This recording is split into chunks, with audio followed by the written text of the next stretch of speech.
welcome back, everybody. It is the PDPreps Podcast coming to you week 6, I believe, after week 5. Crazy, we're already here at the midway point of the North Bay football season, but I'm Gus Morris, this is Kienan O'Doherty, coming your way, talking about our takeaways from week 5, looking ahead to some pretty cool matchups here in week 6. Doing a bit of a couple different things this week. Obviously, talking about the games that we were at last week. I was at Windsor. You were over at where were I'm blanking now. It's been so long. it's already been way too long. I was in San Marin, Ukiah. That's right. Yeah, game of the week, San Marin, Ukiah. But yeah, we'll talk about those games. It's been a weekend. Sorry. No, I'm just saying game of the week wasn't really game of the week. It's not. Yeah. It was, it was Ukiah, San Marin. San Marin obviously is just kind of taking it up a notch this year. We'll discuss that though. We'll discuss that here in a bit. But yeah, Windsor. Talking about. Game I was at Windsor, taking care of business against Miramonte, the Ukiah San Marin game. Kind of the other team that we've been really liking the last couple weeks in Annalee, kind of how, their resurgence season, and then taking a quick look around kind of at some of our, with the midway point of the season being here, some of our mid-season candidates for players of the year. Pretty good list that we have so far. Some of these guys have 4 games, some have 5, so, again, a lot more football to play, but just some guys who have stood out to us kind of so far through this year. But we'll start off kind of talking about our North Bay football poll this week. Kind of same thing, not a whole lot of changes. A lot of teams were on bye last week. A lot more teams are on bye this week. I think I counted 6 out of our 10 are on bye this week, which is kind of crazy. But again, not non-league play winding down. Some leagues, RAC Valley, RAC Mountain began last week. RAC Bay and RAC Adobe will begin next week. So kind of last week here of non-league play for a lot of these teams. Again, a lot of teams are on bye. All right, not a whole lot of movement in our poll this week. A couple teams moving up, a few teams moving down with those teams moving up. But like I said, a lot of teams are on bye. A lot of teams were on bye last week. A lot more teams are on bye this week. So starting off with number 1, Cardinal Newman holding on to its top spot. 3rd straight week here at number 1 alone. Got 76 points, 5 first place votes. Gritty win out in Chico against Pleasant Valley, 14-12 on Friday last week. Cordell Strain had 2 interceptions, had a game-sealing interception there with a couple minutes left, so the defense definitely came to play again. Cardinals won 4 in a row heading into their bye week, opening up league play in the Adobe, hosting rival Windsor on October 10th, which is always a great matchup, should be a ton of fun. So Cardinal Newman staying put at number 1, San Marin staying put at number 2. 5-0 on the year, 74 points in this week's poll, 3 first-place votes. Again, took care of Ukiah 42-14 last week. They're also on bye this week before playing at Marin County rival Marin Catholic on October 10th. But again, a couple big premier games here coming up in the next couple weeks. Marin Catholic staying put here at number 3, 1-4 on the year. They got 60 points again this week. Again, we've talked a lot about their insane strength of schedule so far. They have that 1 win over Temple Pius 2 weeks ago. Lost this week 41-20 to Pittsburgh. Again, Pittsburgh is one of the top teams in Northern California. One of the top teams in the North Coast section. So 1-4 record, not really dinging the Wildcats too much. Like we said, again, the Wildcats are on bye this week before hosting San Marin on October 10th. Windsor, like we said, finished out non-league play 5-0. They're the first team in Sonoma County actually to clinch a playoff spot. That 500 record either overall in league play or against teams in their division. Well, at 5-0, even if they go 0-5 in league play, they've already clinched a playoff spot. So Windsor already has clinched a spot in the postseason. They took care of Miramonte 59-21 last week. We'll talk about that game here in a little bit. But on bye this week, they got 57 points, I should say, too. So they're actually kind of creeping up there, getting closer to Marin Catholic. But they were number 5 last week, jumped up to number 4 this week. Again, they're on bye this week with that big matchup at Cardinal Newman coming up in a couple weeks here. St. Vincent slides down to number 5. They were number 4 last week, but again, with Windsor rising, St. Vincent drops a spot here. They were on bye last week. They're 4-0 in the year. They got 53 points here in this week's poll. Big game coming up this week, or game of the week. Really exciting one that I know a lot of people are going to be very interested in. They're going to be hosting Rancho Cotati on Saturday. That's again our game of the week. One of these small school rising powers playing one of the kind of more prestigious, larger school powers that we have in the area. So it should be a very fun matchup. Rancho Cotati, speaking of, coming in here at number 6, staying put. They got 39 points in this week's poll. They took care of business, beat Montgomery 42-6 last week, still undefeated on the year. Like we said too, going to be playing at St. Vincent Saturday at 2 p.m. Should be a super fun game. We're very excited for that one. Coming in at number 7, or I guess staying put at number 7, is Vintage. They were also on bye last week, got 30 points in this week's poll. They're also 4-0 on the season. They have their big game coming up this week, hosting Napa, one of the oldest rivalries that we have going up here actually in all of California. So, Vintage rolling right now, 4-0. Probably should have a good chance to move to 5-0 this week as hosting Napa. American Canyon also staying put here at number 8, also on bye last week. They got 27 points in this week's poll. They're 3-1 on the season. They're going to be opening up REC Valley play at Tamalpais on Saturday at 2 p.m. Annalee, we had kind of talked about them a bit at the top, rising a spot here, jumping from number 10 to number 9. They got 9 points this week. They had a really good win over Kimball at a Tracy 48-34 last week. This is a team, Kimball, I think, beat them Annalee like 70-14 or something last year. So definitely a big step up here for Annalee. They're 4-1 on the year, definitely in the midst of a pretty good resurgent season. They're going to be playing, or they're actually on bye this week, and then they're going to be playing at Maria Carrillo in the first game of REC Bay play on October 10th. And then Ukiah rounding out our top 10. They got 5 points, 2-3 on the year. They've now dropped the last couple of games, but again, they've had a pretty tough schedule the last couple of weeks. They had that tough loss to Chico a couple weeks ago, and then this past Friday they lost to San Marin 42-14. Again, San Marin is just kind of a different caliber this year. So Ukiah also on bye this week. They're going to be opening up REC Bay play at Montgomery on October 10th. Then we have 4 teams here receiving votes. Redwood actually is kind of knocking on the door here of jumping into the top 10. They got 4 points. They opened up REC Valley play last week with a pretty solid win. I forget what the final score was, but they beat Petaluma by a couple touchdowns. I think they rallied from a couple touchdowns down to actually end up winning that game. St. Helena coming in here with 3 points. They're still undefeated on the year, 5-0. They're making a nice little push there in the NCL 1. Casa Grande getting 2 points this week. Opened up REC Valley play with a win over Napa last week, kind of getting off the schneid there. Their first win of the year, 1-4. So again, we talked about Casa a bit last couple weeks, and they should still be a force in that league. And then Sonoma Valley also coming in here with 1 point. So opened up REC Mountain play last week with a pretty solid win over Piner. So. A couple teams moving up, a few teams moving down. A lot of buys last week, a lot more this week. But anything kind of stand out to you about our top 10 here this week?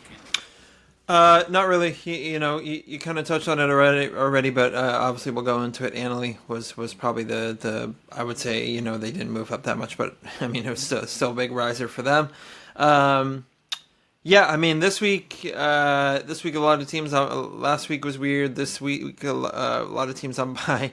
And then it's like you said, like 6 teams are on bye, and then next week everyone starts playing each other. So everything's about to get interesting, which makes it exciting. A little side note too. Obviously, up here we're going to be focused on Windsor Newman next week, but obviously Gus already said San Marin Catholic. A little tidbit: it is going to be the first game on Marin Catholic's campus. It's going to be underneath the lights.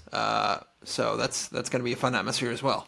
It's been a project that's been years in the making, so definitely I know especially the North Bay teams are definitely excited not to have to go and play Saturday afternoon games down there. So yeah, it's definitely very cool for Marin Catholic to be getting some lights. Really cool atmosphere down there too, which should be even cooler on Friday night under lights. So absolutely. But nothing else really surprising. I think some teams will find their way back into the mix more and more now that league play is about to begin. But hey, I want to give a credit to St. Helena for kind of sticking around there. They're having a really good start to the season, and still getting some votes. So we'll see how they fare as the league play continues to roll around. But yep, those are that's the latest edition of the North Bay football poll. Yeah, I do think it's kind of cool looking at our top 6 teams. I think every single one of those teams will play each other. Exactly. Or yes. All these top 6 matches coming up here. The next, again, starting this week with St. Vincent and Rancho, and then obviously, next week with Windsor, Newman, and then San Marin Catholic. So, again, the poll has been kind of holding steady here for the last couple of weeks, but, next couple of weeks could be interesting with some totally matchups coming up. So, well, let's dive into some of our takeaways here from Week 5. I was over at Windsor, second week in a row catching Windsor. Second week in a row, I've seen them dominate. I really thought both of these last two games, they're one couple weeks ago against Dublin, they ended up winning 31-14, and this one against Miramonte, they won 59-21. I thought these would both be a little more competitive, and they were not in any way, shape, or form. Windsor led 38-0 at halftime. I think they needed 9 plays to jump out to like a 21-0 lead or something like that. So it was not close at all. It really was a game that probably should have ended much sooner, but Windsor put in some of their backups in the second half. Miramonte did to a running clock. Miramonte got a couple touchdowns. Windsor had to keep answering and keep scoring, and so finally the last 3 minutes of the game were played with a running clock. But 59 points was kind of crazy. I mean, they've had some really good teams in the last couple of years, and that's the most points they put up since 2018. So that's the Paul Cronin era, most points of the DJ Sexton era. So. That's what makes it even crazier, Gus. Sorry to cut you off. Is the fact that like Windsor doesn't have those big names that they've had in the past, and here they go putting up 60 points. Kind of crazy, and I mean it was dominant too. It was like offense was rolling on all cylinders. They had a couple miscues with a few fumbles in the second half, but again the game was well in hand already by that point. So I talked about this in my takeaway section, kind of in that game story, but. Again, I think the big question mark this year, Windsor was for sure one of the teams I think people had a lot of questions about, obviously graduating all of the great players that they did last year, and having all these new faces kind of coming in. Didn't have the toughest of non-league schedules, but, again, this is what a team that is just better should do against lesser competition. After non-league play, so they're 5-0, again, first team to clinch a playoff spot in Sonoma County. They've outscored teams 209-55. That's an average margin of victory of 31 points per game, essentially. Jesus. The highest mark out of all the Adobe teams that have multiple wins. Marin Catholic is the one team that doesn't have multiple wins. They have their one win, I think, was by 34 points. But all the rest of the 5 or 6 teams in that league all have margins of victory pretty high, but no one near as high as Windsor. On the year too, this game was just efficient as hell offense. I think they put up almost 400 yards on maybe 40 plays offensively. Yeah, it was a clip of like 10 yards per play or something crazy. But that kind of spurred me to looking into kind of more of their season stats. It kind of blew me away a little bit. On the year they put up 1,787 total yards on 221 plays, which is an average about 8 yards per play. And they're also averaging, I think they have 24 touchdowns here at this point of the year, and again, that's on 221 plays. So they're averaging about a touchdown every 10 plays. And then again, out of the 55 points that they have given up defensively, most of those touchdowns have come with the game already kind of well in hand or with their backups in the game. They've been solid on both sides of the ball. This is not the Windsor team of old where they have 1 or 2 kind of workhorses, but they have 4 or 5 guys offensively who can hurt you. Carter Vos, their junior quarterback, has been really strong so far this year. And again, all this is with the caveat that they haven't played the hardest schedule, but they have taken care of business like, again, a good team kind of should, against, lesser competition. So, I think dominant is the only word you can kind of use when talking about Windsor so far this year. Again, I think there are still some question marks kind of coming into league play where, I think out of their 5 wins, I think 4 of those wins are against teams that are ranked, I think, around like 30 to 40 in the NCS, but all of their league games, Rancho, Vintage, Marin Catholic, San Marin, Newman, all those teams are currently ranked in the top 20 in the NCS. So the competition level is for sure ratcheting up a lot here over the next month. So we'll kind of see how they fare going forward. But this is about as good of a start as I think you could ask for if you're Windsor. Kind of showing that hey, maybe there hasn't been this huge drop off. I think the competition level we'll really see kind of what they're made of here in the next couple weeks. But I don't think this team has dropped off. I think as much as people really thought that they might have this year.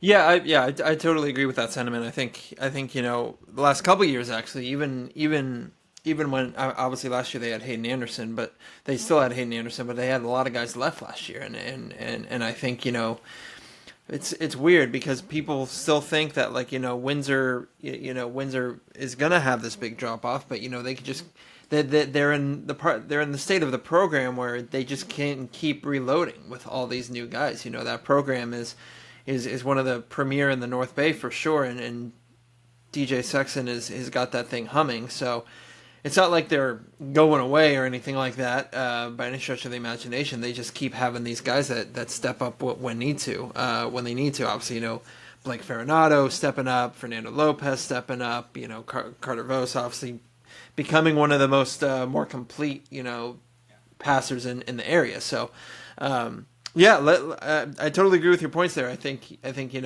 league play is going to say a lot, especially when everyone gets banged up and all this other stuff in the gauntlet, and we'll kind of see how they fare there. But I think I still think Windsor is going to be fine in league play. Personally, I do think they're going to stack up well against any other team, just like they did last year. When they went all the way and took Amador Valley to the brink. So, no doubts for Windsor for me. But another masterclass showing for them this week. Yeah, again, competition ratcheting up here in a couple weeks, and we'll really kind of see where this team stacks up. But yeah, I've been very impressed in the last 2 weeks that I've seen them play. So, Kienan, I think we should talk about a little bit about your game last week. Again, it wasn't as exciting, obviously, as last year's game. San Marin and Ukiah, who was down to the wire. I think San Marin ended up winning. I think on like a last-second touchdown or something like that. I don't, something. 38-35. What's the final score? And it was down to the wire, from what I remember. But this year, it wasn't really close in any way, shape, or form. No. I think this speaks more so to the fact of San Marin's kind of prominence and how good they could really be this year, more of an indictment than on Ukiah. Would you agree?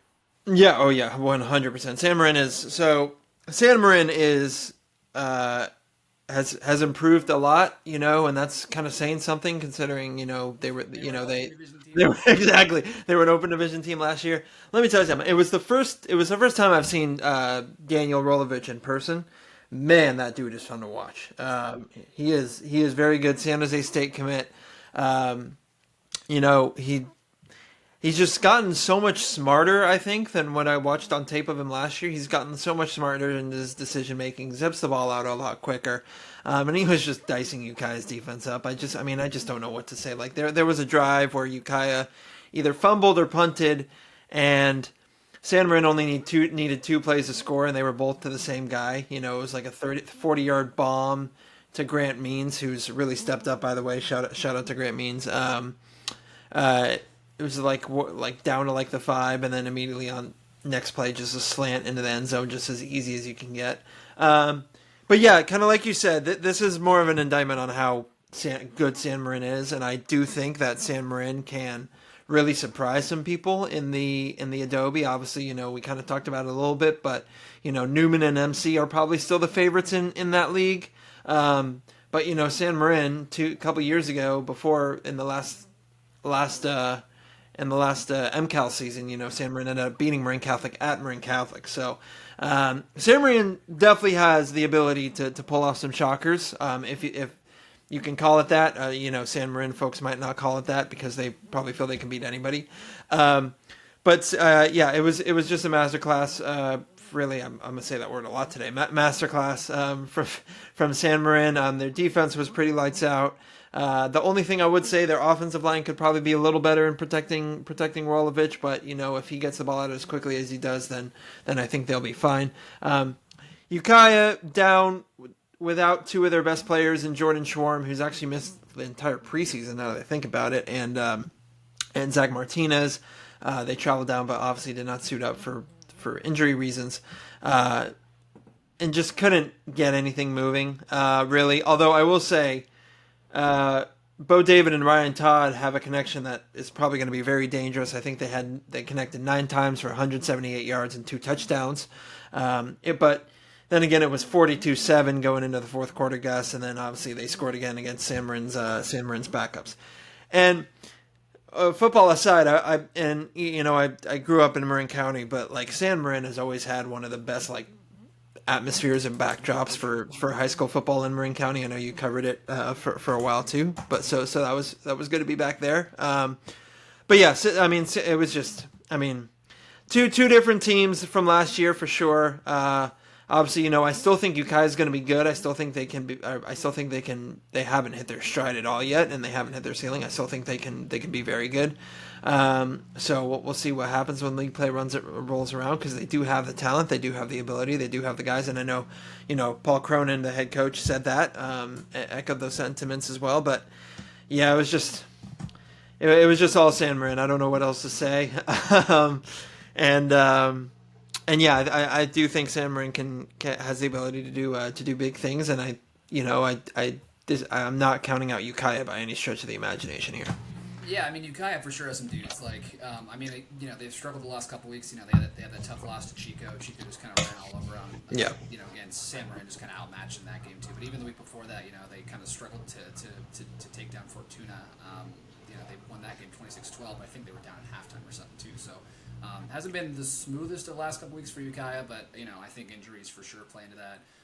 But again, they have some really good players. Bo David is one of the more prolific quarterbacks, I'd say, that we have up here in the North Bay. They have a host of weapons. You mentioned Zach Martinez, Ryan Todd, Yep. Darian Dorsey is also in that.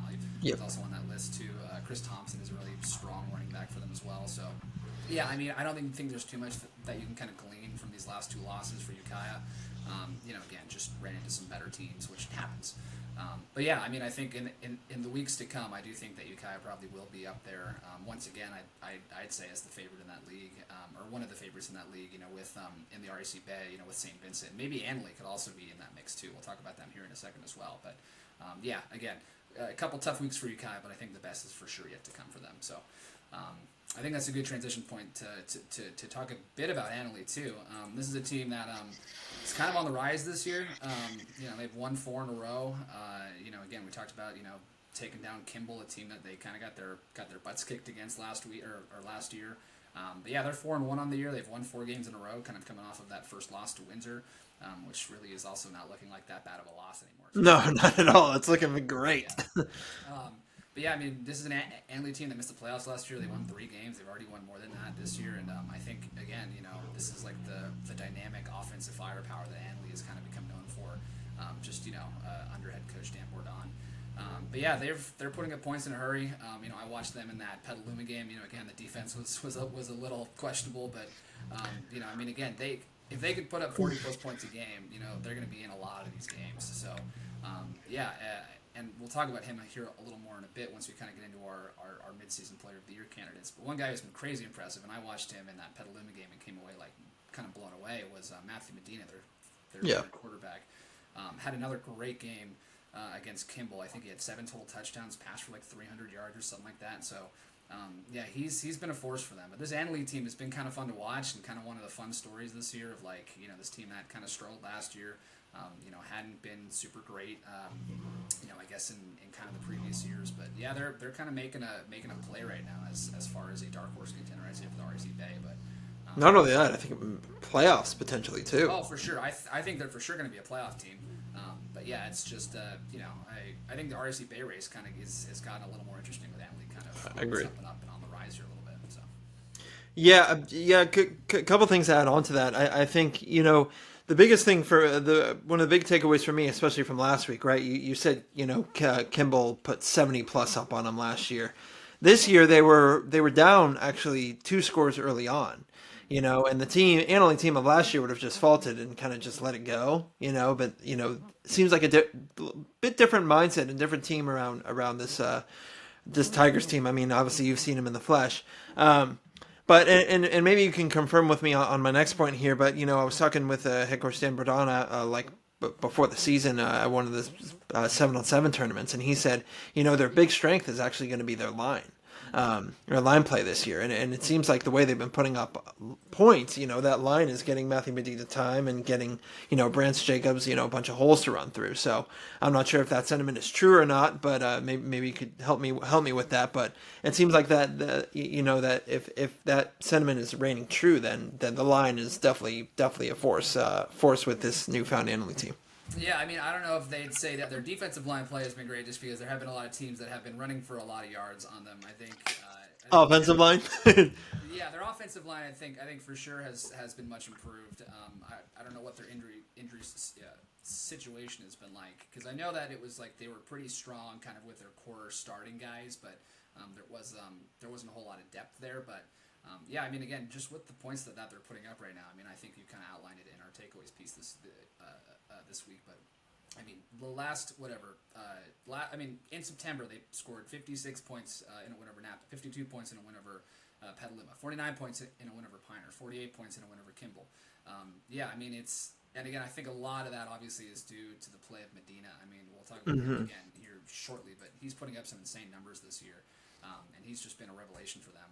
I know he got some playing time towards the end of last year, but he's really kind of come into his own this year, kind of with just some more varsity reps and more confidence and stuff. So, yeah, I mean, can't speak too much on just how talented I guess their line has really been. Again, I'm sure that they would like to see probably some fewer points put up with just defensively in some of these games.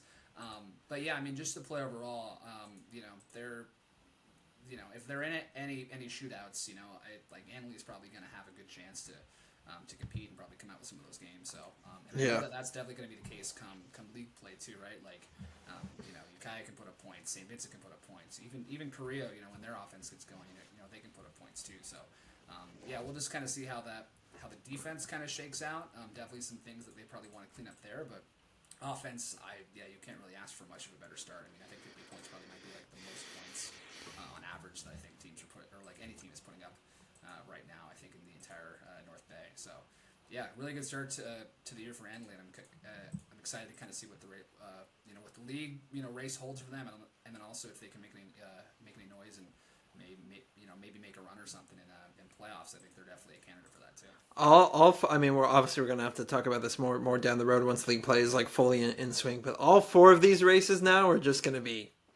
Who knows? It's going to be fantastic. It's going to be fantastic. But yeah, let's transition there, Gus, to our candidates, our short list. What do you want to call it? Kind of last thing we'll touch on this week, and I don't know if we did this last week, but I think kind of looking at we kind of had this conversation offline too. But the last couple of years we've been so kind of swamped in all of this star talent the last couple of years. You mentioned Hayden Anderson earlier at Windsor. You also had Amari Phillips Porter over at Ukiah. You had William Mercado, quarterback over at Casa Grande. You had Hudson Giorita, who was our player of the year last year.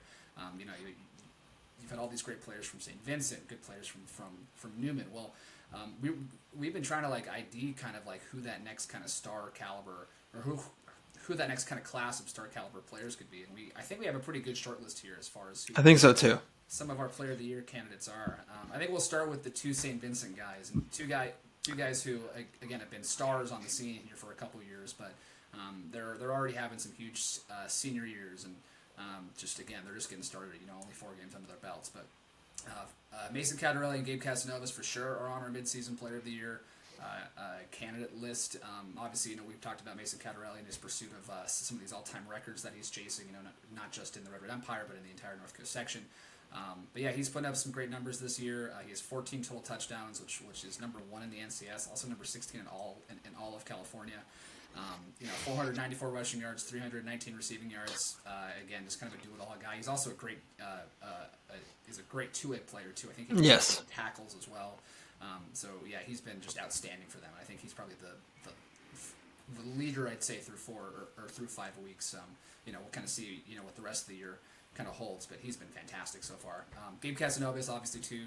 Their senior quarterback is 3rd year starting for them. Has already led them to 2 state titles. 769 passing yards so far this year, 72% passing completion. So he's just been efficient as well. 14 touchdowns, 1 pick, 160 rushing yards, 7 rushing touchdowns. So yeah, I mean that St. Vincent offense is just again humming on all cylinders, and he's been a big reason for that. Yeah, his 14 passing touchdowns too, I think, are number 3 in the entire NCS. So yeah, he's been great, and again, that's through 4 games too.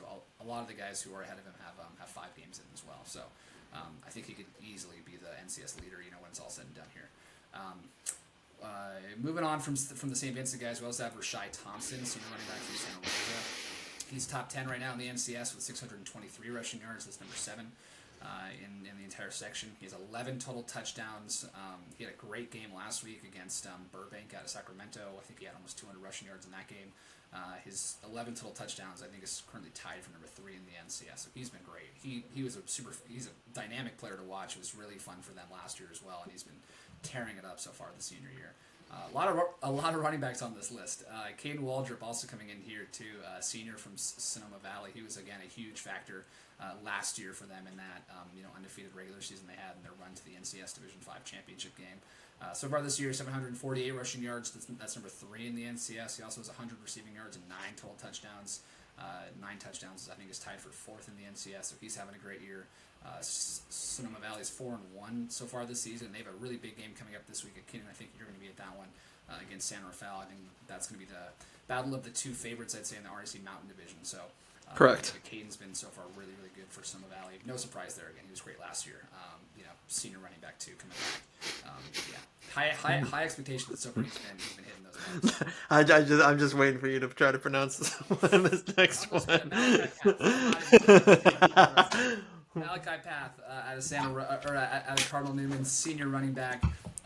We'll get that pronunciation down eventually, but I don't want to butcher it at this point. But Malachi Path, senior running back from Cardinal Newman. Another big game for him last week against Pleasant Valley. He's had a couple monster games. I think in the 2 weeks prior to the Pleasant Valley game, he had 9 total touchdowns alone. At the moment, he has 546 rushing yards. That's number 12 in the NCS, and 11 total touchdowns, again, tied for number 3 in the NCS. One of the guys tied with Rashai up there. So, he's had a bit of an interesting path. I think he was at Cardinal Newman to start his career, transferred to Windsor, transferred back from Windsor to Cardinal Newman, and now he's kind of become like the star offensive player for them. He's been great. Really good start to the year for Malachi Path, and he's definitely been their workhorse offensively.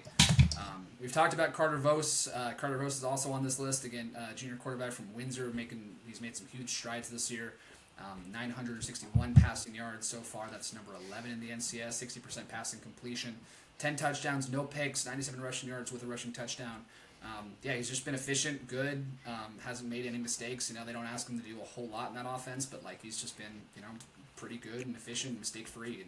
And, Windsor has kind of been more of this spread offense, 5-wide type of team this year. And he's definitely taken a step up, and he's very impressive the last couple weeks I've seen him play. So he had a great game last week, his career best game. I think he passed for 74 passes, 14 of 20 passing, 3 passing touchdowns. They finally kind of, let the leash off him a little bit, and he was dynamic, really good in that game.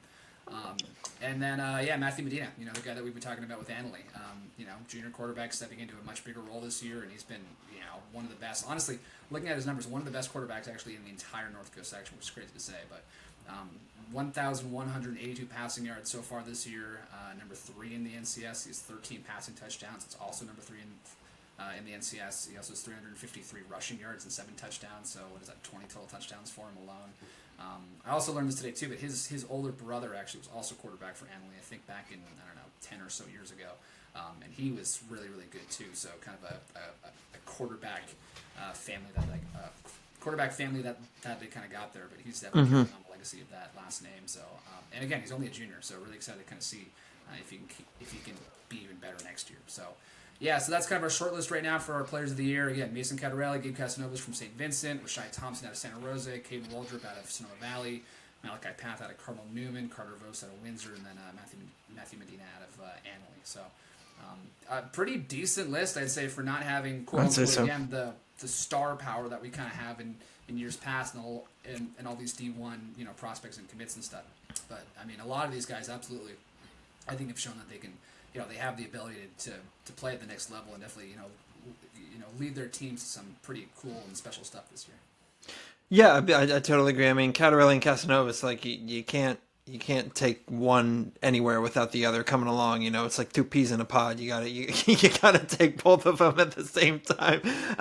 But it's it's no fault of their own. I mean, they're just that effective. But I keep forgetting that Carter Vos is still only a junior. I feel like he's been at Windsor forever. So the fact that he's only a junior is insane with how well he's playing.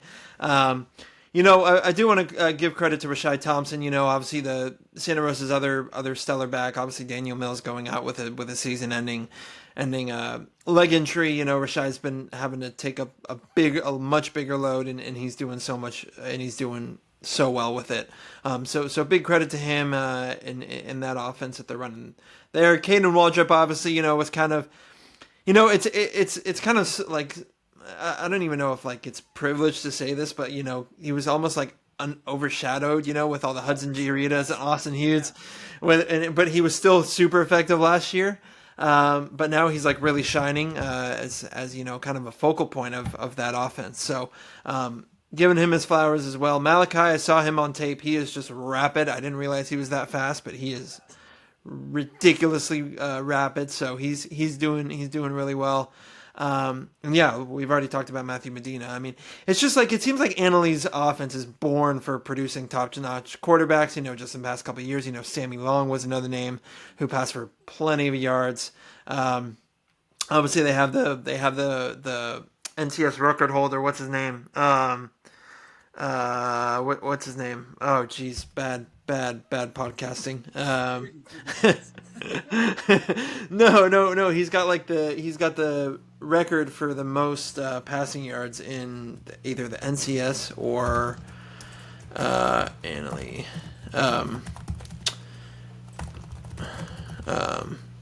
Sorry, bear with us.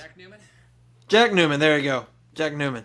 So Annalie's got that record holder. So, I mean, Matthew's just he's taking his advantage and his opportunity and going for it. So, yeah, I think that's a great list. I do think they would all be deserving. If the season ended now, I think they would all be deserving without a doubt. But we got more games to play, Gus. So a lot more time before we got to decide this thing. Yeah, no doubt. And I think that's about all we have for our pod today. But yeah, I mean, like we said too, it's a lot of teams run by this week, but there definitely are some pretty interesting matchups coming up. We talked about Sonoma Valley and Center Fell playing kind of in that first big kind of matchup in the RC Mountain. We also have Casa Grande playing or hosting Redwood actually this Saturday too. Both teams are coming off league opening wins, and based on the score or the computer projection from high school ratings, which used to be PDPreps, they have this as being a really close game. So that could be a fun one too if you're around in Petaluma and want to catch some football action this Saturday. I think everybody's going to go to St. Vincent. I might be at that one too, just to watch, honestly. And then also, smaller school action too. We mentioned St. Helena, getting some votes in our Road Bay poll. But yeah, they're 5-0, they're 3-0 in the NCL one. Big matchup coming up this week. Hosting Middletown. That's always a super fun NCL one rivalry too. Again, another close game in the PDPreps projection. And then obviously, again, the big game this week is going to be Rancho and St. Vincent. So we're very excited for that one. We'll have a lot more kind of preview coverage coming out of that here in the next couple of days. But yeah, I mean, even for a quiet week, quote unquote, this still has some very exciting matchups here for week 16. Totally, 100%. This will be a good precursor to next week. Oh, yeah, no doubt. I mean, things are going to get freaking crazy here in October. So definitely excited for a wild October. But good way to kind of lead things in with some marquee matches coming up this week. But Kienan, that's all we got for the people this week. Anything else you want to say before we head out of here? Nope, that's it. Thanks for sticking along with us, watching, viewing, listening, however you consume this content. We appreciate you guys, and we will see you guys next week.